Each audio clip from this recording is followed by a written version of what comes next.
Welcome back to Arise and Shine. Grab your morning beverage of your choice and park it right there. John Fugelsang is known for his biting comedy as well as his big heart. He artfully balances jokes with serious social and political commentary, leaving his sold-out stand-up audiences laughing and crying at the same time. What an intro, and John. demanding refunds, yes. Good morning. Demanding refunds. So we were just kind of talking about this. I went to one of my first stand-up shows in New York last night. Rain, you would have been so proud of me. But I find it really interesting how stand-up comedians can also address current events. And how do you address important issues like Ferguson and the Eric Garner incident in your stand-up routines? Well, let's jump right into it, shall Yeah, we? let's go right there. Yeah, well, I mean, one has to be very careful about it, you know, because it's been a very depressing year for news, and it's been a depressing couple of weeks. I mean, these stories are horrible. The news anchors are just like, you don't even want to know, go to commercial. And you know, I mean, I find that these stories are hard to be funny about. It's more depressing than Ingmar Bergman directing the Star Wars prequels. It's like it's like the first 10 minutes of Up, performed by Leonard Cohen and Sonny Von Bulow. It's just very bleak. But you know, Billy Wilder said, if you're going to tell people the truth, make it funny or they'll kill you. Right. And the kind of comedians that I grew up really loving, men like George Carlin and Bill Hicks and of course Richard, and there's great women political comedians as well. And really, it comes down to if you find the truth in what you're talking about. So obviously, there's nothing funny about Mr. Garner being choked to death by a New York police officer, but the outrage is there. People need a release, and I find that the jokes can be a delivery system for the truth, and you can speak to the outrage, and you can make your points, but use the jokes as sort of a lubrication to get the point across. What I'm interested in, John, is what are your feelings about what has happened in Ferguson and with Eric Garner? Like, well, I'm against them. I mean, I mean, you know, what's your viewpoint on everything the world? that's happening? You're social, you're in political, so what?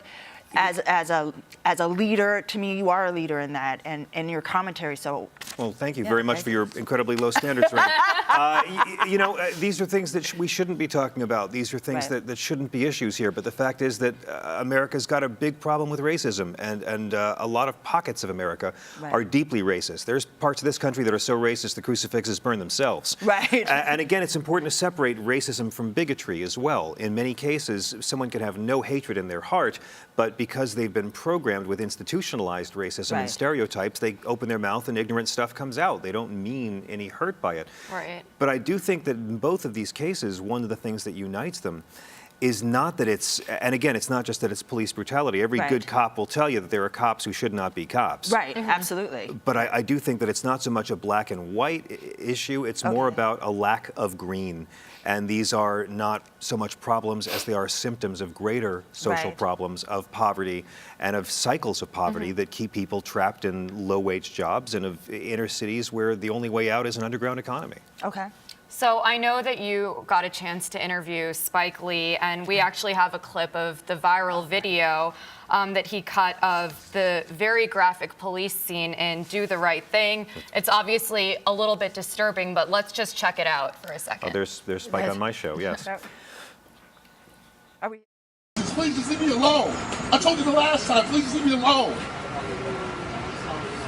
Please, don't touch me. Hold on. Don't touch me, please. Came over. Not touch me.